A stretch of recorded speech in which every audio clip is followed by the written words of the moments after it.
कुछ कोशिश कर सको तो। Money. Ananya Goyal, Ananya Goyal. Money.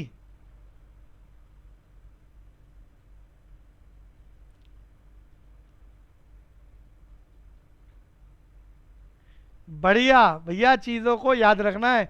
Money is anything which is generally accepted by the society for the exchange of goods and services और repayment of depth. अभी कुछ बच्चे अभी भी आ रहे हैं, आए ना, एक बार रिपीट करो। मनी।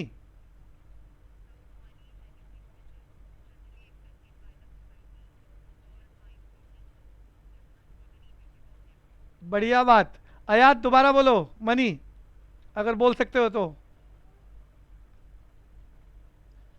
हाँ बोलो। कीर्ति।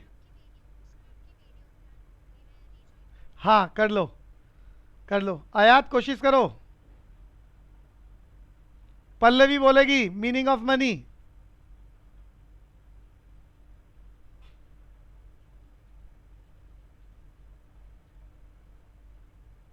और रीपेमेंट ऑफ डेट, बहुत बढ़िया। प्रियांशु वशिष्ठ दोबारा बोलेगा मीनिंग ऑफ मनी।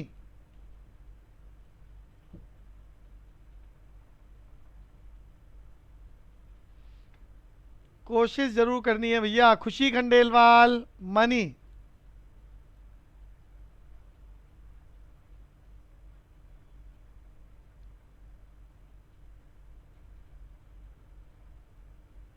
बढ़िया। Akshita Rajora, what do you mean by bank? Bank.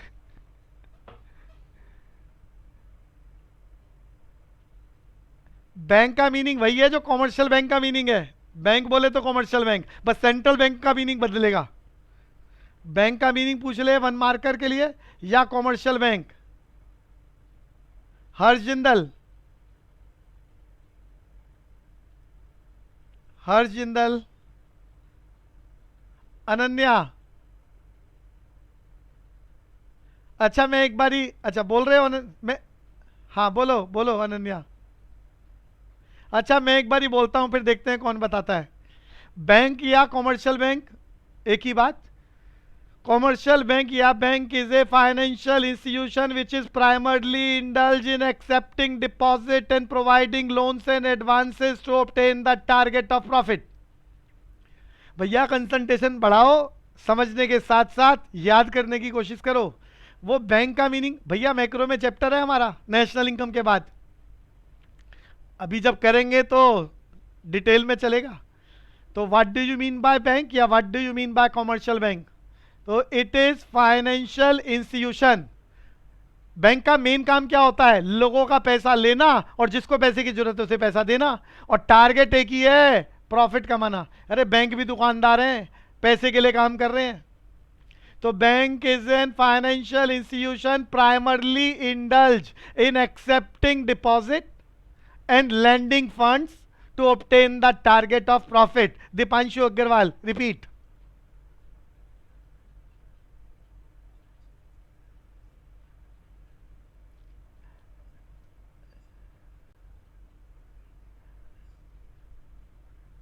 बढ़िया बात। अभव, कॉमर्शियल बैंक।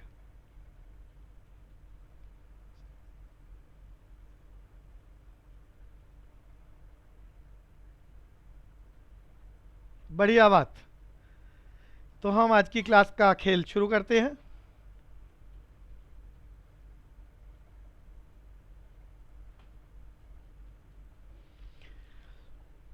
चैप्टर 2 के बाद भैया इंडियन इकोनॉमी का तीसरा चैप्टर मैं सोच रहा हूं पहले कर लूं, उसके बाद मैक्रो पे शिफ्ट करेंगे।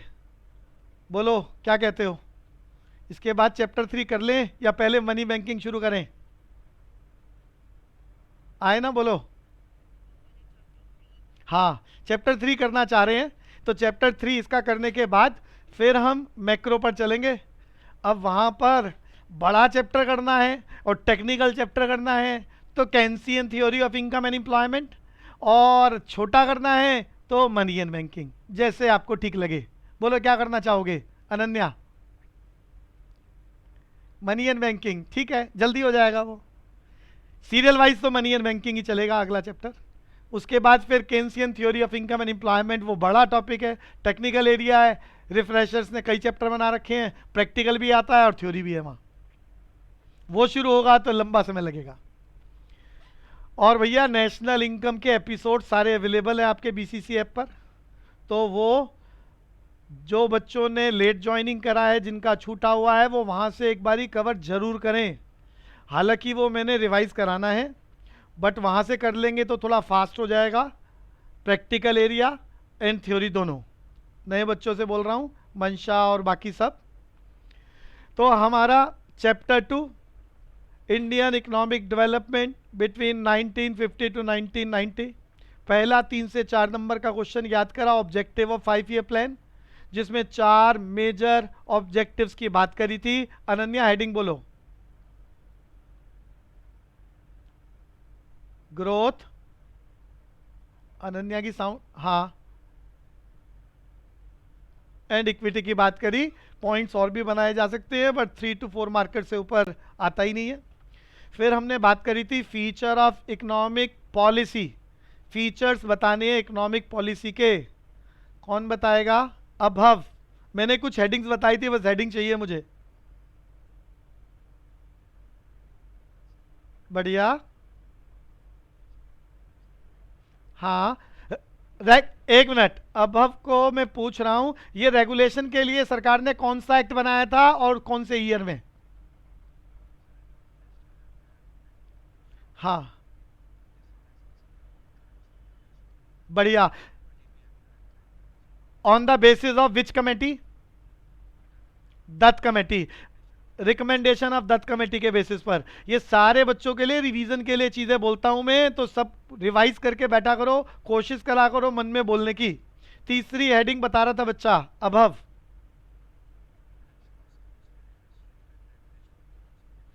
अब स्मॉल स्केल इंडस्ट्री की बात हो रही है, तो स्मॉल स्केल इंडस्ट्री में मैक्सिमम इन्वेस्टमेंट कितनी होनी चाहिए अभव? 1 करोड़। आजकल के पॉइंट ऑफ व्यू से टिक करना है आपको। तो मैं किसी एक बच्चे के माध्यम से बाकी सबको कहना चाह रहा हूं कि वो रिवाइज करें मेरे साथ, कुछ भूल गए हैं तो पक्का करें। और यहां पर मैंने कहा था स्मॉल स्केल इंडस्ट्रीज की, हाँ, वहां ऑप्शन देखो, 5 लाख वाली, 5 लाख वाली आएगी तो ही टिक करोगे, नहीं तो 1 करोड़ वाली लेनी पड़ेगी। नहीं नहीं, दोनों, अरे दोनों, वो ऐसा कंफ्यूजन वाला काम कभी भी नहीं करेगा पेपर में। हाँ, एक ही ऑप्शन रहेगी। तो यहां स्मॉल स्केल इंडस्ट्रीज का पर्पस क्या था? एम्प्लॉयमेंट अपॉर्चुनिटीज को क्रिएट करना, प्रोडक्शन कैपेसिटी को बढ़ाना, इनकम जनरेट करना। रीजन बताए थे, ऐसा वो कुछ पूछ सकता है। यहां पर स्मॉल स्केल इंडस्ट्रीज को लेकर मैंने बात बताई थी, इसको फंडिंग कौन करता है? अभव से ही पूछ रहा हूं आज सारे क्वेश्चन। फंडिंग कौन करता है मैंने पीछे याद कराया, बैंक, सिडबी। सिडबी की फुल फॉर्म बता रहा है अभव। अब कोई पूरी क्लास में बच्चा बता सकता है सिडबी। अरे सिडबी जो बैंक है, ये सब्सिडरी कंसर्न है, सिस्टर कंसर्न है। इसका जो हेड बैंक है, जिसके अंडर में ये बैंक काम करता है, यानी इसके पिताजी बैंक, उसका नाम कोई बता सकता है? कीर्ति बोल रहे थे आप? अच्छा, मैं बता देता हूं, आईडीबीआई। आईडीबीआई की फुल फॉर्म अभव, आईडीबीआई के अंडर में काम करता है। नहीं नहीं, करीब करीब ठीक बोल दिया, इंडियन की जगह इंडस्ट्रियल है। Industrial development bank of India Hindustan में इंडस्ट्रियल फाइनेंस का एपेक्स स्ट्रक्चर है, आईडीबीआई, इंडस्ट्रियल डेवलपमेंट बैंक। भैया बैंकिंग के चैप्टर में हम ये शब्दों का यूज करेंगे, बुक में मेंशन नहीं है। तो IDBI, industrial development bank of India, ये इंडस्ट्रियल फाइनेंस का एपेक्स इंस्टीट्यूशन है। इसके अंडर में काम करता है सिडबी, जिसकी फुल फॉर्म आपने याद करी है, small scale industrial development bank of India, जो एसएसआई को स्पेशलाइज है फंडिंग फाइनेंस करने के लिए। हाँ जी, तो यहां पर protection of SSI and regulation of large scale industries की, भैया फुल, अरे मैं क्यों बता रहा हूं आपको फुल फॉर्म के लिए, वो सिडबी की फुल फॉर्म मांग लेगा नीचे ऑप्शन में। क्लियर है प्रशांत? ये फुल फॉर्म इसीलिए याद करा रहा हूं। हाँ जी, आगे चल रहे हैं। अगला हेडिंग बोल रहा था Abhav, heavy and core industries on the basis of strategic importance. इसके लिए हमने स्टील प्लांट लगाए थे। अभव बताना जरा कहां कहां? एंड भिलई स्टील प्लांट्स लगाए थे, ये डिस्कशन मैंने बहुत बार करा है। अगली heading above, focus on saving and investment. बताया था किसी भी कंट्री की ग्रोथ के लिए जरूरी है कि वहां के लोग ज्यादा से ज्यादा पैसा सेव करें। भैया सेविंग पहला स्टेप है, लेकिन खाली सेव होगा तो देश की तरक्की नहीं होगी। फिर इस सेविंग को बैंकिंग इंस्टीट्यूशन के द्वारा, फाइनेंशियल स्ट्रक्चर के द्वारा री इन्वेस्ट करना है इन द सोसाइटी, जिसको नाम दिया गया इन्वेस्टमेंट। तो सरकार मोटिवेट आजादी के बाद से लगातार ही कर रही है सेविंग और इन्वेस्टमेंट को प्रमोट करने का काम, ताकि कंट्री के लाइफस्टाइल को मल्टीप्लाई किया जा सके। आखिरी हेडिंग क्या बताई थी बच्चे अबव, फॉरेन कंपटीशन को रिड्यूस करने के लिए। भैया फॉरेन पॉलिसी है बिटवीन 1950 टू 1990। मैंने दो शब्दों को यूज करा था, तो मैं सबसे ना डिस्कशन करके एक के माध्यम से रिवाइज करा रहा हूं। अब बताओ दो नाम क्या थे भैया? क्यूआर की फुल फॉर्म बोलेगा एग्जामिनर। क्यूआर शॉर्टकट है क्वांटिटेटिव रिस्ट्रिक्शन। ये क्वांटिटेटिव रिस्ट्रिक्शन क्या होता है अबव?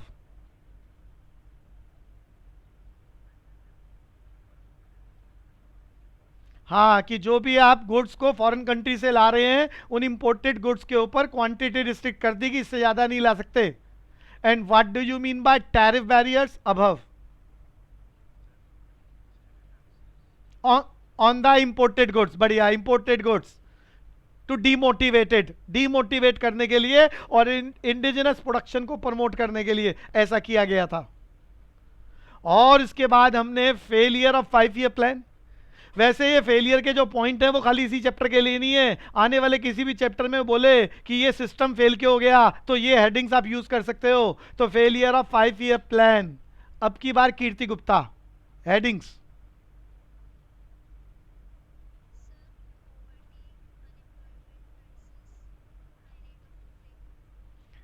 कीर्ति, इन्फ्लेशन क्या होता है?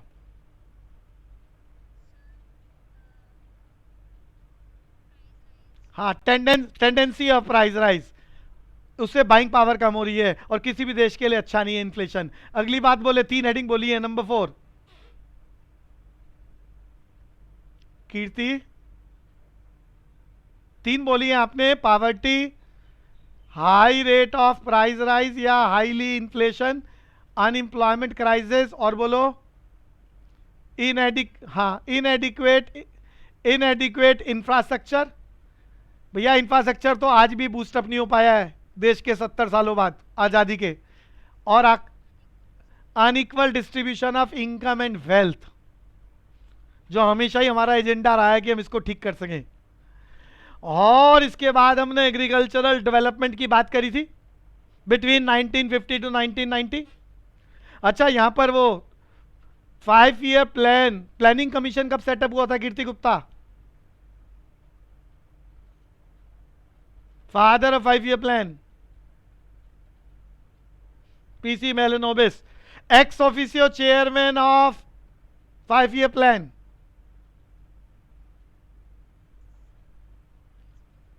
हे भगवान, अरे पिछली क्लास तुमने खराब कर दी भाई। अरे मैं एमसीक्यू में लगा चुका हूं भैया, डिस्कशन करा था एक्स ऑफिसियो चेयरमैन या चेयरमैन ऑफ।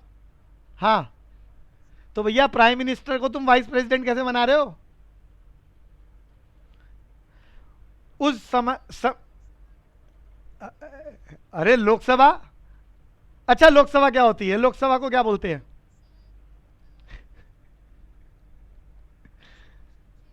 नहीं नहीं, लोकसभा क्या होती आप ये बताओ। राज्य उसका, हाँ हाँ, x officio chairman of Rajya Sabha vice president होता है। बात ठीक है, बात चल रही है तो पूछ लेता हूं। राज्यसभा बोले तो अपर हाउस, लोकसभा बोले तो लोअर हाउस। इसकी चर्चा नहीं करेंगे भैया, टॉपिक रह जाएगा हमारा। हम वापस आ रहे हैं अपने टॉपिक पर। तो भैया प्राइम मिनिस्टर होता है deputy chairman, x officio chairman. और अगर वो बोले फर्स्ट 5 ईयर प्लान का चेयरमैन, तो हमने क्या याद करा था? पंडित कीर्ति गुप्ता, आपका ही नंबर चल रहा है, पंडित जवाहरलाल नेहरू। और फिर यहां हमने बात करी एग्रीकल्चरल डेवलपमेंट्स, जिसके दो major parts, land reforms and green revolution. Kirti Gupta, what do you mean by green revolution?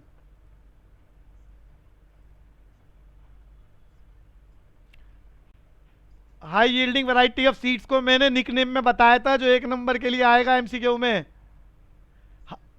Miracle seeds कहा जाता है।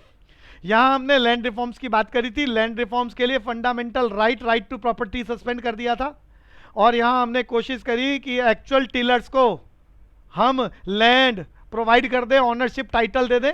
इसके लिए हमने जमींदारी प्रथा, लिखा हुआ है सबसे पहला, अबॉलिशन ऑफ इंटरमीडिएरीज या लैंड सेटलमेंट सिस्टम को अबॉलिश कर दिया। लैंड सीलिंग की बात करी, यहां पर याद कर चुके हैं आप। लैंड सीलिंग में बताया था एक मैक्सिमम लिमिट से ज़्यादा ज़मीन रख नहीं पाएगा कोई ज़मींदार, और उससे ज़्यादा उसके पास ज़मीन है तो वो कैप्चर करके लैंडलेस लेबरर्स और कल्टीवेटर्स में बांट दी जाएगी। ग्रीन रेवोल्यूशन का मीनिंग अभी अभी आपने बताया। यहाँ पर एग्रीकल्चर पॉलिसी या ग्रीन रेवोल्यूशन, अच्छा दीपांशु से पूछ रहा हूँ, ये एग्रीकल्चर पॉलिसी या ग्रीन रेवोल्यूशन एक ही बात है? मीनिंग अभी बच्चे ने बता दिया। ये ग्रीन रेवोल्यूशन के फादर कौन थे? एम.एस. स्वामीनाथन। यहां मैंने चर्चा करी थी, व्हाइट रेवोल्यूशन किसने बनाया था?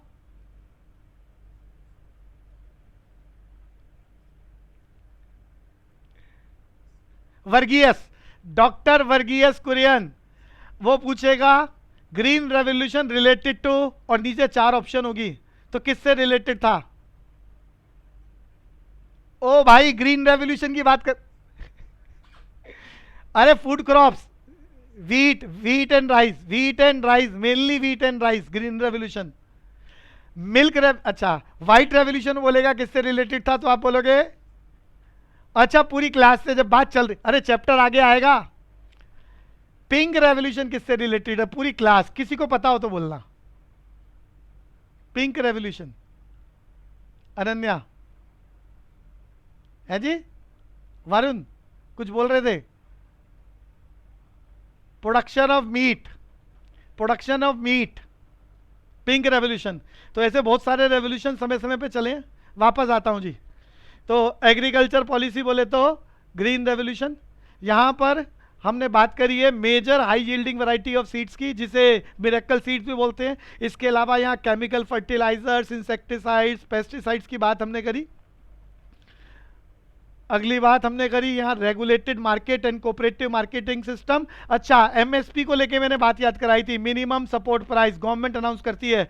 हमारी बुक्स में लिखा है कितनी क्रॉप्स पर, Deepanshu?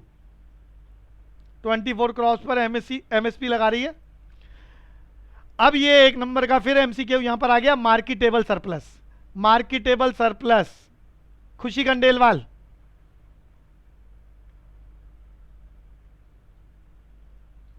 Khandelwal, marketable surplus.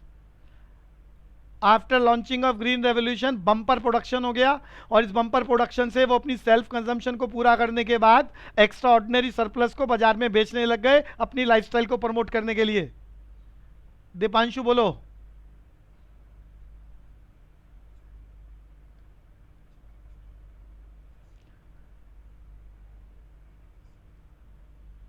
After meeting is own consumption. इसके अलावा मैंने यहां बताया था food corporation of India, public distribution system की बात करी थी। और ग्रीन रेवोल्यूशन का बेनिफिट क्या हुआ? Number 1 marketable surplus, number 2 buffer stocks, number 3 जो गरीब लोग थे, लो इनकम ग्रुप्स थे, उनको बेनिफिट्स हुआ प्रोडक्शन के बढ़ने का। यहां रिस्क क्या हुआ? ग्रीन रेवोल्यूशन को इंट्रोड्यूस करने के बाद नेगेटिव पॉइंट्स क्या थे? पेस्ट अटैक आसान हो गया। High yielding variety of seeds में पेस्ट होना बहुत आसान, तो पेस्ट अटैक आसान हो गया, बढ़ गया। इंक्रीज इन इनकम, इनइक्वालिटीज बढ़ गई, अमीर और अमीर, गरीब और गरीब हो गया। और इसके लिए सरकार ने क्या करा? अरे बात बताई थी मैंने नाबार्ड की फुल फॉर्म दीपांशु।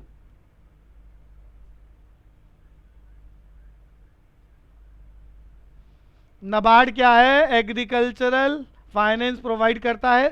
सरकार time to time relief plan के थ्रू बहुत सारे कर्जे माफ कर देती है, इंटरेस्ट माफ कर देती है, बट उसमें मेजर एजेंडा पॉलिटिकल विल होता है। तो government provide loan to small farmers at low rate of interest, और कभी कभी वो लो रेट ऑफ इंटरेस्ट भी खत्म कर देते हैं। Government also provided agricultural subsidies test लेना चाह रहा हूं बच्चों, कोशिश कर रहे हैं अगली क्लास में चैप्टर खत्म हो जाए। अगली क्लास में भी टेस्ट बहुत बढ़िया बनाया है, पार्टिसिपेट सबने करना है और कोशिश करें सबका ठीक हो। ये 10 क्वेश्चन आपकी स्क्रीन पर।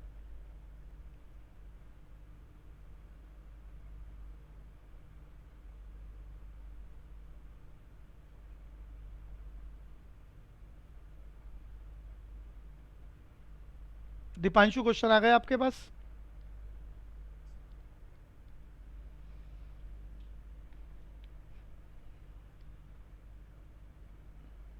भैया कोशिश करना सही टिक करो।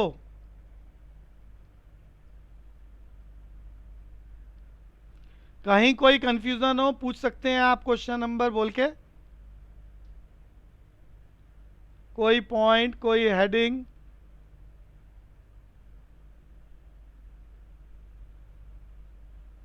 मंशा आपको समझ में आ रहा है बच्चे?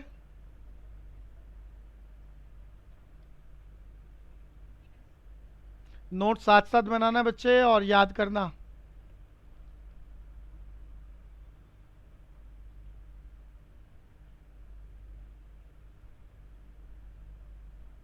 उमंग गोयल आपको क्लियर हो रहा है बच्चे? उमंग गोयल,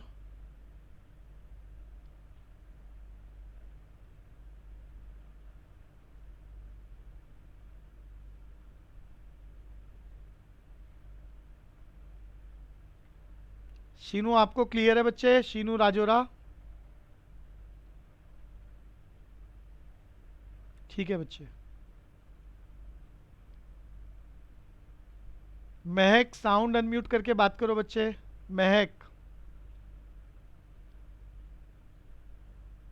महक,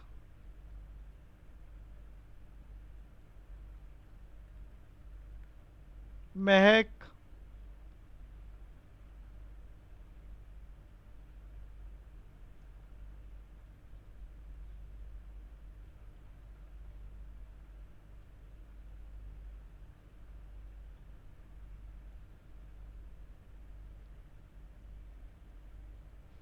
एक बच्चे की स्पीड बढ़िया, 10 क्वेश्चन अटेम्प्ट हो चुके हैं।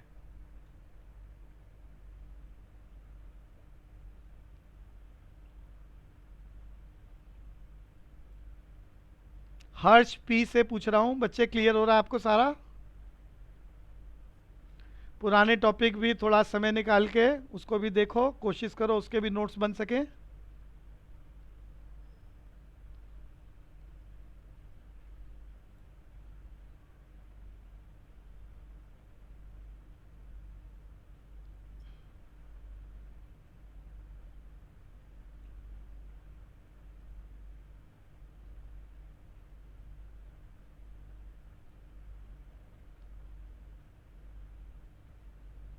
महक माइक में कोई प्रॉब्लम है तो उसको ठीक करा लो बच्चे, रिस्पांस देना है।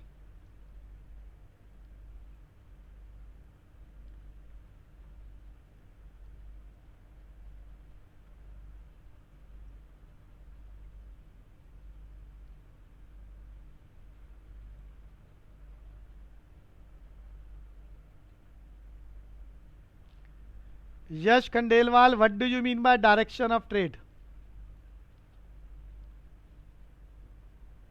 यश,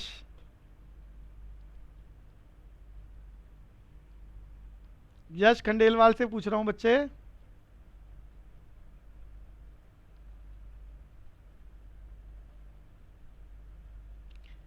युवराज बताओ, what do you mean by direction of trade?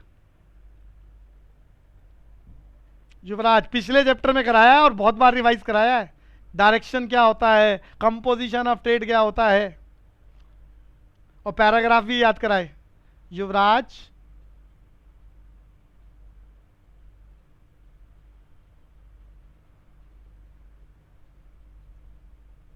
भैया रिस्पॉन्स करोगे तभी तो पता चलेगा कि चीज़ें याद है भूल गए। सुशांत गुप्ता बता रहा है बच्चे, डायरेक्शन ऑफ ट्रेड नहीं आता, मना करो कोई बात नहीं।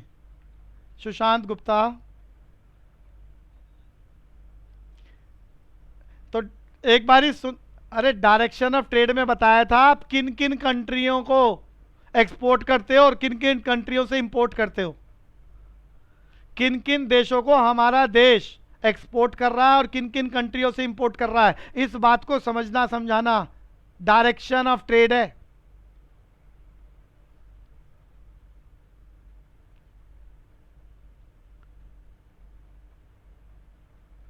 पुराने वाले चैप्टर को भूलना नहीं है भैया, उनको भी याद रखो।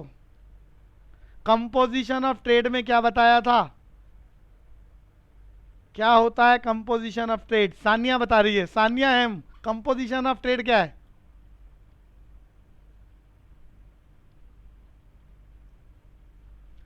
अरे पिछले चैप्टर का थ्योरी नहीं मांग रहा मैं, लेकिन शब्द का मतलब तो बताया था।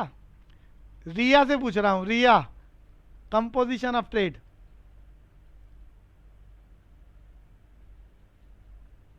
अरे क्या बात है, भूल, हाँ। आपकी साउंड क्लियर नहीं आ रही। अच्छा, यश खंडेलवाल बोल रहा है। बच्चे थोड़ा साउंड दोबारा बोलो एक बारी। हाँ, यस, बिल्कुल ठीक है। किन किन वस्तुओं को एक्सपोर्ट और इंपोर्ट किया जा रहा है? हमारा देश कौन कौन सी वस्तुओं को एक्सपोर्ट कर रहा है और कौन कौन सी कॉमोडिटी इंपोर्ट कर रहा है? कॉमोडिटी का डिक्लेरेशन, ये है कंपोजिशन ऑफ ट्रेड। और किन कंट्रियों को एक्सपोर्ट कर रहे हैं और किन कंट्रियों से इंपोर्ट कर रहे हैं, ये है डायरेक्शन ऑफ ट्रेड। अरे ये शब्द का मतलब है, पिछले चैप्टर में हमने पैराग्राफ याद करे थे। भैया जल्दी से अटेम्प्ट कर लो, 85% बच्चों का अटेम्प्ट हो चुका है, बाकी भी जरा जल्दी से। 90% बच्चों का, हाँ। वाइब्रेंट इकोनॉमी, ये तो आपको गूगल, हाँ हाँ हाँ, उसमें एक बारी गूगल माता पे चेक करना, वाइब्रेंट इकोनॉमी।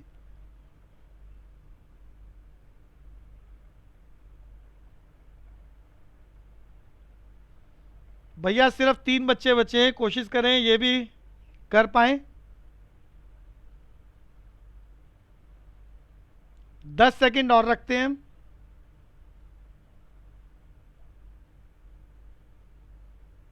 और समय समाप्त।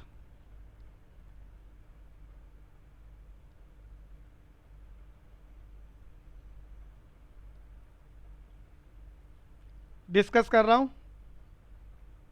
कई बच्चों का ऑप्शंस गलत सिलेक्ट हुआ है, कोशिश करें ये गलतियां ना हो। Identify the statement which is not true. Wrong statement ढूंढनी है। Under the 5 year plan the government actively participated in economic activities, बिल्कुल ठीक है। ग्रोथ विद इक्विटी, भैया टारगेट है हमारा, ऑब्जेक्टिव था हमारा। ग्रोथ बोले तो economic growth with equity was the objective of 5 year plan, बिल्कुल ठीक है। Private sector was given an important role during the 5 year plan, ये मामला गड़बड़ है भैया। सरकार ने जब प्लानिंग कमीशन सेटअप हुआ और उसके बेसिस पर first 5 year plan, second 5 year plan शुरू हुए, तो भैया यहां पर पीएसयू आ रहा है, पब्लिक सेक्टर अंडरटेकिंग। सरकार ने मिक्स इकोनॉमी का पाथ सेलेक्ट करा है जो मोर टिल्टेड टुवर्ड्स सोशलिज्म है, आप ऐसा याद कर चुके हो। पीएसयू की बात कर रहे हैं। और प्राइवेट सेक्टर में जो लिबर्टी दी है, शेड्यूल सी याद करा हुआ आप लोगों ने, शेड्यूल सी, जिसमें अरे शेड्यूल ए में कितनी इंडस्ट्री थी दीपांशु? 17। एक्सक्लूसिवली, थोड़ा आगे भी बोलो, एक्सक्लूसिवली स्टेट। शेड्यूल बी में कितनी इंडस्ट्री थी दीपांशु? आगे क्या बोला था? Progressively owned by the state, explanation करी थी। और इन दोनों को छोड़ के रेस्ट, हाँ जी, मैंने बताया था एक्सक्लूसिवली का मतलब सिर्फ और सिर्फ captured by the state government और सेंट्रल गवर्नमेंट, सरकार के अलावा और कोई नहीं आ सकता। 17 इंडस्ट्रीज में जो शेड्यूल ए में लिखी थी। लेकिन शेड्यूल बी में जो 12 इंडस्ट्रीज की बात करी, जिसमें फर्टिलाइजर्स की बात हो रही है, एल्यूमिनियम को एक्सट्रैक्ट करने की बात हो रही है, उसका काम सरकार ही करेगी। लेकिन सरकार हेल्प के लिए प्राइवेट सेक्टर को लाना चाहे और उसे जरूरत लगे तो वो ला सकती है। यानी इस बात को, इन 12 इंडस्ट्री को प्रमोट करने का काम सरकार का है। और सरकार के पास फंडिंग की प्रॉब्लम हो, सरकार प्राइवेट सेक्टर को लाना चाहे तो उनके साथ मिल के काम कर सकती है। इसीलिए यहां एक्सक्लूसिव वर्ड नहीं यूज करा, प्रोग्रेसिव वर्ड यूज करा है, progressively owned by the state. Clear हो गया प्रशांत? और फिर इसके बाद बताया था जो रेस्ट है, जो बच गई है, उसको प्राइवेट सेक्टर में रखा गया और लाइसेंसिंग के थ्रू उसको रेगुलेट किया जा रहा है। तो भैया प्राइवेट सेक्टर को तो रेगुलेट करने का काम किया जा रहा है, उसको लिबर्टी तो दी नहीं है। और लिबर्टी हम दे रहे हैं लिबरलाइजेशन के थ्रू, प्राइवेटाइजेशन के थ्रू, ग्लोबलाइजेशन के थ्रू। इन 1991 जब हमने न्यू इकोनॉमिक रिफॉर्म्स लाए, न्यू इकोनॉमिक पॉलिसी इंट्रोड्यूस करी, जो हम अगले चैप्टर में पढ़ने वाले हैं, तो यहां पर क्या ट्रू नहीं है?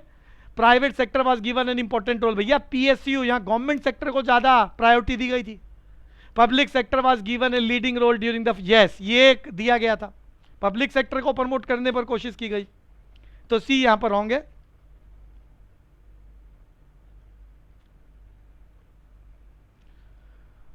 Who was the architect of Indian planning? तो भैया प्लानिंग कमीशन सेटअप बाय किसने करा था? पीसी मेहलनोबिस। पूरा नाम याद कर लिया, प्रसन्नता चंद्रा मेहलनोबिस। इन विच 5 year plan agriculture was the top priority. ये बात खुशी खंडेलवाल, हाँ अरे पीछे बताया था, फर्स्ट 5 ईयर प्लान का मेन एजेंडा। भैया एजेंडा बहुत सारे थे, जब भी हम कोई 5 ईयर प्लान अनाउंस करते हैं तो उसमें टारगेट कई होते हैं, 3 4 5 चीज़ों को प्राइमा फोकस किया जाता है, जिसमें से सबसे ज़्यादा फोकस फर्स्ट 5 ईयर प्लान में क्या था? एग्रीकल्चर सेक्टर को डेवलप करना। इंडियन एग्रीकल्चर इकोनॉमी है ना इंडिया। और सेकेंड 5 ईयर प्लान आते ही हमारा मेजर एजेंडा ऑब्जेक्टिव बदल गया और हमने इंडस्ट्रियल डेवलपमेंट को फोकस करा, जिसके चलते second 5 year plan industrial policy resolution 1956 announce हो गया, जिसमें आपने शेड्यूल ए, शेड्यूल बी, शेड्यूल सी याद करा।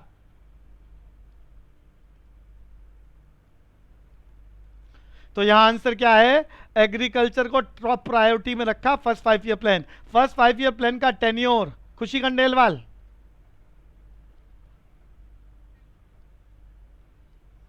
यस अगली बात कर रहे हैं। इन विच 5 year plan industrial development was given top priority.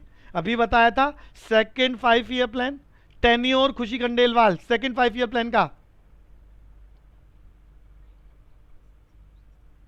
बढ़िया बात। और अगली चर्चा कर रहे हैं, not the strategy of economic planning during the 5 year plan. During the 5 year plan क्या इकोनॉमिक प्लानिंग का हिस्सा नहीं था?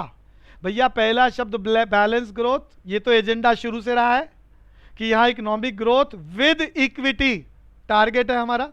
इंपोर्ट सब्स्टिट्यूशन हमेशा ही टारगेट रहा है। भैया अंग्रेजों ने 200 साल के शासन में क्या करा? हमारे यहां से रॉ मटेरियल लेके गए चीप रेट पर और वहां से तैयार माल बेच रहे हैं ऊंचे दामों पर, ताकि ड्रेन ऑफ वेल्थ हो सके। और आजादी के बाद हम अपनी ग्रोथ को करने के लिए, एम्प्लॉयमेंट अपॉर्चुनिटीज को बढ़ाने के लिए क्या कोशिश कर रहे हैं तब से लेकर आज तक? इंपोर्ट सब्स्टिट्यूशन, कि किसी भी तरह इंपोर्ट को रिड्यूस किया जा सके तो वो प्रोडक्ट हम अपने देश में बना ले, और अगर नहीं बना सके तो उसका सब्स्टिट्यूट। अरे फॉर एग्जांपल हम क्रूड ऑयल, मैं पीछे कई बार चर्चा कर चुका हूं, क्रूड ऑयल बोले तो black gold, life line of the country, black gold बोलते हैं इसे, और इसके बगैर देश चल नहीं सकता। हमारे देश में हम करीब करीब 22 से 25% अपने यहाँ एक्सट्रैक्ट करते हैं, बाकी bound to purchase from outside country. तो इस इंपोर्ट से क्या होता है? पेमेंट डॉलर में करनी होती है, बैलेंस ऑफ पेमेंट घाटे में चला जाता है। बैलेंस ऑफ पेमेंट ज्यादा डिटेल में चैप्टर चलेगा मैक्रो में, घाटे में चला जाता है। और डॉलर हम छाप नहीं सकते, और हमें उसके लिए दुनिया भर की मैनेजमेंट करनी पड़ती है, फॉरेन कंट्री की पॉलिसीज को एक्सेप्ट करना पड़ता है। और इसके चलते हमने इंपोर्ट को रिड्यूस करने का काम करा, बट हर चीज तो अरे क्रूड ऑयल कहां से रिड्यूस करेंगे? तो फिर हमने इसके सब्स्टिट्यूट ढूंढे। अरे पेट्रोल का सब्स्टिट्यूट क्या है? अरे पेट्रोल डीजल में दोनों की बात कर रहा हूं, जल्दी बताओ जरा दीपांशु। सीएनजी। तो सीएनजी क्या है? ये इंपोर्ट सब्स्टिट्यूशन है कि सीएनजी इंट्रोड्यूस कर दिया हमारे देश में, वो अलग बात है, साइड इफेक्ट्स हैं उसके बहुत सारे। सेल्फ रिलायंस, ये हमारा टारगेट है ताकि हम फॉरेन कंट्री की डिपेंडेंसी को रिड्यूस कर सके। पढ़ चुके हो? बस यहां जो टारगेट नहीं था, लिबरलाइजेशन। भैया प्राइवेट सेक्टर को रेगुलेट किया जा रहा है। दो कारण अभी थोड़ी देर पहले अभव ने बताए, industrial act 1951 through the licensing Raj, introduce हो गया। और दूसरी बात, दत्त कमेटी की रिकमेंडेशन को एक्सेप्ट करके सरकार ने एमआरटीपी लगा दिया। कुल मिला के प्राइवेट सेक्टर को रेगुलराइज किया जा रहा है, लिबरलाइज नहीं किया जा रहा इन 5 ईयर प्लान्स में। तो यही है आंसर। वो कह रहा है कौन सी स्ट्रेटेजी नहीं थी, तो लिबरलाइजेशन नहीं था। लिबरलाइजेशन 1991 न्यू इकोनॉमिक रिफॉर्म्स में आया है, जहां हम more tilted towards the capitalist economy चले गए। अगले क्वेश्चन पर चल रहे हैं।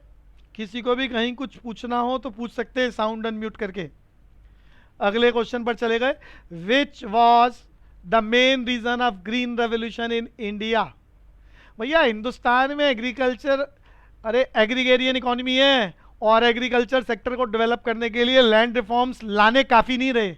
लैंड रिफॉर्म्स आ गए, लोगों को जमीन का मालिक बना दिया गया, लैंडलेस लेबरर्स को, लेकिन उसके बाद खेती में प्रोडक्शन में इंक्रीमेंट नहीं आ पाया, जिसके चलते हमने high yielding variety of seeds introduce करी और नाम दिया ग्रीन रेवोल्यूशन। नाम दिया ग्रीन रेवोल्यूशन। भैया ग्रीन रेवोल्यूशन में major area high yielding variety of seeds है, उसके अलावा और भी था, पेस्टिसाइड्स, इरिगेशन फैसिलिटीज, और भी बहुत सारी चीजें थी। लेकिन ग्रीन रेवोल्यूशन बोले तो high yielding variety of seeds to increase the production of food grains. तो answer high yielding variety of seeds, जिसको शॉर्टकट में क्या बताया भी मैंने, मिरेकल सीड्स। अनन्या, इस क्वेश्चन का answer 1966 to 69 was the period of।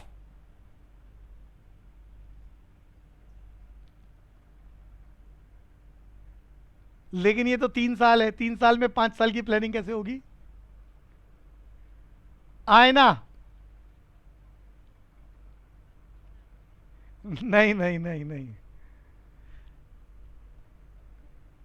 Planning तो कभी जीरो नहीं हो सकती है। फंडिंग की शॉर्टेज आ जाए तो एन, यस यस। भैया यहां थोड़ा सा हिस्टोरिकल फैक्ट्स की चर्चा करना चाहूंगा। और पेपर वाला पूछ लेगा तो तुम ये तो कहोगे नहीं कि बुक में नहीं लिखा, इसीलिए तो बता रहा हूं, इसीलिए डिस्कस कर रहा हूं। भैया 1 नंबर के क्वेश्चन ज्यादा डिटेल तैयारी के बाद ही अटेम्प्ट कर पाओगे आप। 3 नंबर 4 नंबर के आसान रहेंगे, 6 नंबर के आसान रहेंगे, वो स्ट्रेट फॉरवर्ड होंगे। इंडियन इकोनॉमी में इनडायरेक्ट क्वेश्चन तो वैसे ही नहीं आते, बनते ही नहीं है कोई। लेकिन 1 नंबर वाला एरिया तुम्हारा ज्यादा बढ़िया रहेगा, जहां बढ़िया तैयारी है तभी आप अटेम्प्ट कर पाओगे। तो यहां थोड़ा सा डिस्कशन, हिंदुस्तान की पहल, आजादी के बाद की बात हो रही है भैया इस चैप्टर से रिलेटेड। हिंदुस्तान की पहली लड़ाई, आजादी के बाद की बात कर रहा हूं, कीर्ति गुप्ता कब हुई थी? ईयर चाहिए मुझे, जल्दी जल्दी बोलना है जरा, पूरी क्लास कोई भी बोलो। देश की, हाँ बढ़िया बात, 1947। भैया अगस्त में आजादी हो रही है और अक्टूबर में वार हो गई, किसके साथ हुई थी? यस, रीजन क्या था? यस, 1947 में ही हिंदुस्तान आजाद होते ही अटैक हो गया, 2 महीने बाद ही। और 2 नई कंट्रियां, जो नई नई कंट्रियां बनी है, दोनों के बीच में झगड़ा हो गया और इस बात को बोला गया कश्मीर वार। इस बात को कश्मीर वार बोला गया 1947। कश्मीर क्या था? कश्मीर एक प्रिंसली स्टेट। अरे 650 जब देश आजाद हुआ था तो पाकिस्तान को पहले आजादी मिली 14 अगस्त, और उसके बाद रेस्ट ऑफ इंडिया को इंडिया का नाम देके लॉर्ड माउंटबेटन ने आजाद कर दिया था। बता चुका हूं, माउंटबेटन प्लान बताया था डिटेल में। और यहां पर आजादी के वक्त उन्होंने कहा कि हमने, अरे अंग्रेजों ने कहा, अनेक्सर साइन करा कि हमने जब हिंदुस्तान पे कब्जा करा, उन्होंने कहा कि हमारे पास जिन मेजर एरियो को लड़ाई के द्वारा जीता, बंगाल, बिहार, उड़ीसा, मुंबई, वो उन्होंने हमारे को दे दिए। और इसके अलावा 650 राजा थे, प्रिंसली स्टेट्स थी, जो अंग्रेजों के अंडर में काम कर रहे थे। उन राजाओं के लिए अंग्रेजों ने कहा कि ये इनकी मर्जी है राजाओं की कि वो इंडिया में अपने आप को मर्ज करे या इंडिपेंडेंट डिक्लेयर कर दे। तो यहां पर 650, करीब करीब 647 रियासतें थी, प्रिंसली स्टेट थी, जिसमें से अरे करीब करीब सबने कर दिया था मर्जर, अनेक्सर साइन कर दिया था। कश्मीर ने नहीं करा, और कश्मीर ने अपने आप को इंडिपेंडेंट कंट्री डिक्लेयर कर दिया। कोई बता सकता है उस जमाने में प्रिंसली स्टेट कश्मीर का राजा?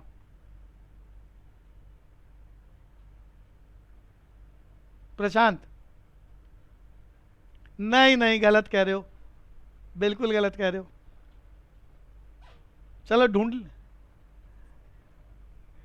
अरे भाई, वहां का राजा पंडित था, नाम के आगे सिंह लगाता था। ढूंढ लेना, ढूंढ लेना, मिल जाएगा गूगल पे। तो वहां के राजा ने अपने आप को इंडिपेंडेंट कंट्री डिक्लेयर कर दिया।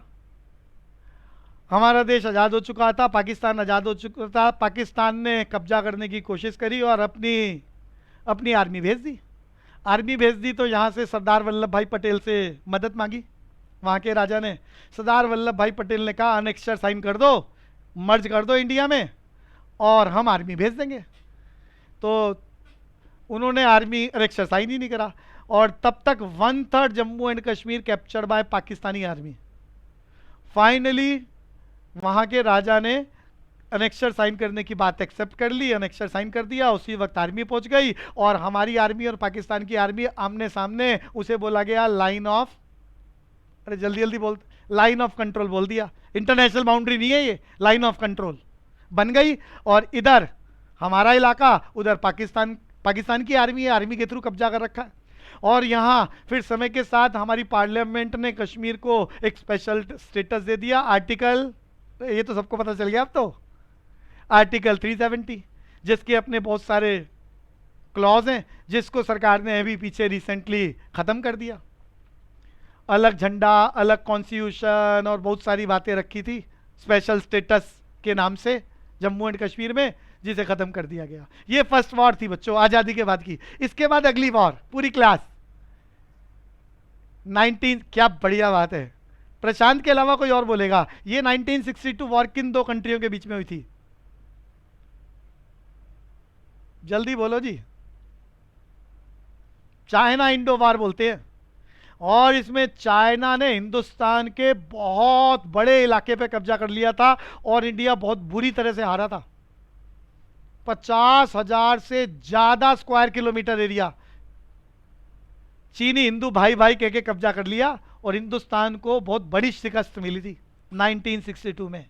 और इस बात का फायदा उठाते हुए तीसरा अटैक 1965। प्रशांत, आपका नंबर आ गया। इंडो पाकिस्तान वार, इंडो पाकिस्तान वार। और पाकिस्तान को लगा कि 62 में चाइना ने मोर देन 50,000 स्क्वायर किलोमीटर पे कब्जा कर लिया। इंडिया की मिलिट्री सिस्टम बहुत कमजोर है, और मजे की बात, कमजोर था। उस वक्त पाकिस्तान को अमेरिका सपोर्ट कर रहा था। उसका मिलिट्री सिस्टम, वहां के प्रेसिडेंट अयूब खान थे उस जमाने में, मिलिट्री शासन था। तो वहां पर अमेरिका का सपोर्ट था। उनकी मिलिट्री हमसे बहुत ज्यादा पावरफुल थी 1965 में। का मतलब, एग्जांपल ले रहा हूं, हमारे जो फाइटर थे वो नाइट में चल नहीं सकते थे, टेक्नोलॉजी ड्रॉबैक्स था। उनके फाइटर अमेरिका की सपोर्ट से नाइट में चल सकते थे। हमारे टैंक रात को काम नहीं कर सकते थे, उनके काम कर सकते थे। तो बहुत, हमारे पास सबमरीन ही, अरे 1965 की बात कर रहा हूं मैं, पनडुब्बी ही नहीं थी हमारे पास, उनके पास पनडुब्बी थी। तो बहुत सारे मामलों में वो एडवांस से, चाइना का सपोर्ट था, अमेरिका से सपोर्ट था। तो उन्हें लगा कि 62 में हार चुके हैं, तो अब की बार हम कश्मीर पे कब्जा कर लेंगे, और अटैक कर दिया। अरे जब भी अटैक होता है ना, तो नेशनल इमरजेंसी अनाउंस हो जाती है। ये नेशनल इमरजेंसी क्या होती है जी?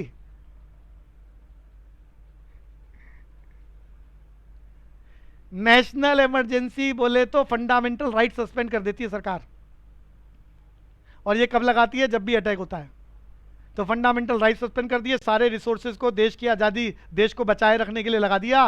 तो भैया ये 1966 से 69 तक 5 ईयर प्लान सस्पेंड हो गए। जो भी 5 ईयर प्लान चल ही नहीं सका, और देश को बचाने के लिए सरकार ने सारे रिसोर्सेज लगा दिए। 1965 में अटैक की बात मैं बता चुका हूं आपको, वो अलग बात है। अच्छा, ये और बात बता दूं भैया, 62 में तो चाइना जीता था, 65 की वार में कौन जीता? पूरी क्लास कोई भी बताओ। भैया तुम इंडिया में रहते हो ना, इसीलिए ऐसा बोल रहे हो। इंडिया वाले कह रहे हैं इंडिया जीता था, पाकिस्तान की हिस्ट्री में लिखा है पाकिस्तान जीता था।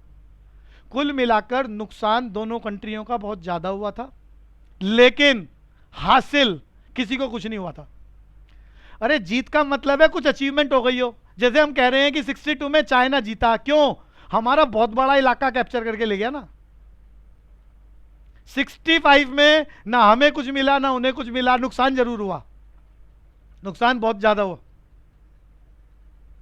हाँ, हाँ मैं वही तो कह रहा हूं, तो अचीवमेंट नहीं हुई ना, कुछ एक्सेस नहीं मिला, एक्सेस नहीं मिला, कुछ एक्स्ट्रा नहीं मिला। उसकी वजह थी कि पाकिस्तान को चाइना का भी सपोर्ट था, और हालांकि हमने बहुत बड़े, हम लाहौर तक पहुंच गए थे, तो वो अलग बात है, ट्रीटी साइन हो गई, और जो उनका, उन्होंने भी हमारे बहुत सारे इलाके, रन ऑफ कच्छ बहुत सारे इलाकों पे कब्जा कर रखा था उन्होंने भी, तो वो सब रिलैक्स्ड हो गया। इसके बाद एक और अटैक, जल्दी से बताओ जी कौन सा था, ये किसके बीच में हुआ? यहां पर हम कह सकते हैं इंडिया जीत गया, और इंडिया ने एक नई कंट्री बनवा दी थी, क्या नाम था? और बांग्लादेश के फादर कौन है? अरे हिंदुस्तान के फादर बापूजी, तो बांग्लादेश के फादर, अरे पीछे बताया था किसी बच्चे ने, भाविका बताओ, फादर ऑफ बांग्लादेश मुजिबुर रहमान, जिनकी बेटी आजकल वहां पर प्राइम मिनिस्टर है, क्या नाम? शेख हसीना। तो है जी, शेख हसीना है भैया, ये ऐसा ही नाम नहीं है, यही नाम है। तो भैया 66 से 69 क्या था? 3 एनुअल प्लान बनाए गए देश की तरक्की को आगे ले जाने के लिए। तो 3 एनुअल प्लान, मैंने हिस्टोरिकल हैपनिंग दी है यहां पर आपको, आगे चलते हैं भैया। वॉर का इफेक्ट, वॉर हो रही है तो अरबों रुपया खर्च हो रहा है, उसका इफेक्ट रहा अगले 3 सालों तक देश के इकोनॉमिक स्ट्रक्चर को रिकॉन्स्टिट्यूट करने में, दोबारा से तैयार करने में। अरे आज कोरोना चल रहा है तो तुम क्या सोच रहे हो, अगर ये अचानक सारा सिस्टम ठीक हो जाता है तो इसके इफेक्ट लॉन्ग टर्म तक जाएंगे, कंट्री को बूस्ट करने में समय लगेगा। अरे क्लियर है बच्चे? विच ऑफ द फॉलोइंग वाज, भैया हमारे देश में इमरजेंसी कब लगी? तीन बार लगी है। अरे जैसे कारगिल अटैक हुआ तो उसमें इमरजेंसी नहीं लगाई देश में, तो सरकार को लगा कि हम इसे छोटे लेवल पर ही सेटल कर लेंगे। 2 पाकिस्तान अटैक 65, 71 और 62 चाइना अटैक, ये 3 बार नेशनल इमरजेंसी हमारे देश। अरे जीके का क्वेश्चन है, याद कर लो, 3 ही बार नेशनल इमरजेंसी लगी है, 62 China attack, 65 and 71 Pakistan attack.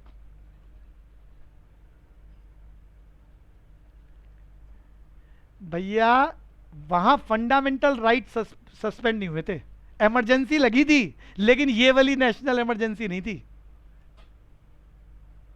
नहीं, इमरजेंसी लगाई थी, देश के नेताओं को जेल में डाल दिया था बिना किसी कारण के।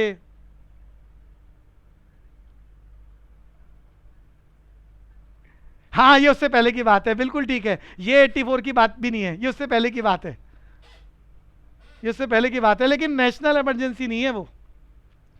वापस आ रहा हूं जी। Which of the following was not the objective of economic plan? Deepanshu जल्दी से, बढ़िया। स्प्रेड ऑफ एजुकेशन हमारा 5 ईयर प्लान का एजेंडा ही नहीं था। एम्प्लॉयमेंट बढ़ाने का टारगेट था, नेशनल इनकम को बढ़ाने का टारगेट था, और सोशल जस्टिस की अचीवमेंट को हमने कोशिश करी, लेकिन स्प्रेड ऑफ एजुकेशन टारगेट नहीं था। अगला question, refer to the type of goods and services a country export and import. भैया अभी थोड़ी देर पहले मैंने आपको बताया, जिन वस्तुओं को हम दूसरे देशों में एक्सपोर्ट इंपोर्ट कर रहे हैं, इसका एक्सप्लेनेशन हम याद करें, इसे बोलते हैं कंपोजिशन ऑफ ट्रेड। जिन कंट्रियों से एक्सपोर्ट इंपोर्ट कर रहे हैं उसे बोलते हैं डायरेक्शन ऑफ ट्रेड। पिछले चैप्टर में हमने 3 पैराग्राफ याद करे थे कि हम क्या क्या आइटमों को एक्सपोर्ट इंपोर्ट कर रहे हैं और किन किन कंट्रियों से एक्सपोर्ट इंपोर्ट कर रहे हैं। अभी समय होता तो वो भी मैं एक बार दोबारा रिवाइज करवाता। फिलहाल हम कौन कौन सी वस्तुओं को एक्सपोर्ट इंपोर्ट कर रहे हैं, इस बात को समझना समझाना क्या कहलाता है? Composition of trade. बहुत सारे बच्चों ने गलत ऑप्शन लिया है। और हमारा अगला, which was not the feature of economic policy till 1991? Deepanshu answer बताओ। बिल्कुल बढ़िया। तो पब्लिक सेक्टर को मोटिवेट किया गया, इंपोर्ट सब्स्टिट्यूशन रखा, बिल्कुल ठीक है, सेल्फ रिलायंस रखा, बिल्कुल ठीक है, लेकिन free flow of foreign capital तो भैया आज भी नहीं है, आज भी नहीं है। इसके लिए मैं एक शब्द बोलना चाह रहा हूं, यू हर्ड अबाउट द फेरा, फुल फॉर्म याद कर लो, फेरा, पूरी class. Foreign exchange regulation act, foreign exchange regulation act. तो फॉरेन एक्सचेंज बोले तो इंटरनेशनल करेंसी को कंट्रोल करके रखा था अप टू 1991 तक भारत सरकार ने थ्रू द बैंकिंग स्ट्रक्चर और सेंट्रल बैंक आरबीआई। फेरा लगा रखा था देश में, शॉर्टकट में फेरा बोलते हैं, फुल फॉर्म इंपॉर्टेंट है, फॉरेन एक्सचेंज रेगुलेशन एक्ट, इसी चैप्टर की टर्म है। और अगले चैप्टर में आते ही, जैसे ही अगले चैप्टर में जाएंगे तो फेरा खत्म कर दिया और उसकी जगह लगा दिया फेमा। फेमा बोले तो फॉरेन एक्सचेंज मैनेजमेंट एक्ट। भैया आज भी फ्री फ्लो नहीं है फॉरेन कैपिटल का, आज भी control by the government through the central bank. लेकिन 91 से पहले फेरा लगा हुआ था। अनन्या क्या है फेरा की फुल फॉर्म? हाँ, और 1991 के बाद थोड़ा सा लिबरलाइज करा, थोड़ा सा लिबरलाइज करा, बट फिर भी indirectly captured control by the government through the financial institutions. नाम फेरा की जगह क्या कर दिया? फेमा। ये फेमा अगले चैप्टर में। फेमा बोले तो फॉरेन एक्सचेंज मैनेजमेंट एक्ट। आज भी आप अपने देश की करेंसी को अचानक डॉलर में कन्वर्ट करके हमेशा के लिए बाहर भागना चाहो। अरे हिंदुस्तान का सबसे रिचेस्ट आदमी सोचे, हिंदुस्तान में इतनी सारी प्रॉब्लम्स है और वो इतना अमीर आदमी है, पैसा तो कहीं भी कमा लेगा, भाग जाए दूसरी कंट्री में, वो जा नहीं सकता, पैसा नहीं कन्वर्ट होगा, उसका कन्वर्ट ही नहीं होगा। Free flow of foreign capital नहीं है, न जितना मर्जी यहां आ सकता, न जितना मर्जी यहां से जा सकता विदाउट परमिशन ऑफ गवर्नमेंट। आज भी जिस दिन हम डेवलप्ड हो जाए, इसका डिटेल में, अभी समय की लिमिटेशन है, तो अगली क्लास में ये फेरा फेमा वाली बात एक बार जरूर पूछना, ये डिस्कस जरूर करेंगे। बट ये फुल फॉर्म याद रखना, फेरा फेमा किताब में नहीं है, बट ये फेरा की फुल फॉर्म आ सकती है, इंपॉर्टेंट है। और अगले अगले चैप्टर में तो फेमा का एक्सप्लेनेशन भी है। तो भैया अगली क्लास इस चैप्टर की अंतिम क्लास रहेगी। बस एक बारी मुझे इंडस्ट्रियल डेवलपमेंट को रिवाइज कराना है, शेड्यूल ए, शेड्यूल बी, शेड्यूल सी, उसके बाद फॉरेन ट्रेड पॉलिसी, और फिर कुछ छोटी छोटी टर्म्स का डिस्कशन, और एक टेस्ट और लेके आऊंगा अगली क्लास में, और ये चैप्टर क्लोज, और फिर हम चैप्टर 3 पर चलेंगे। अभी के लिए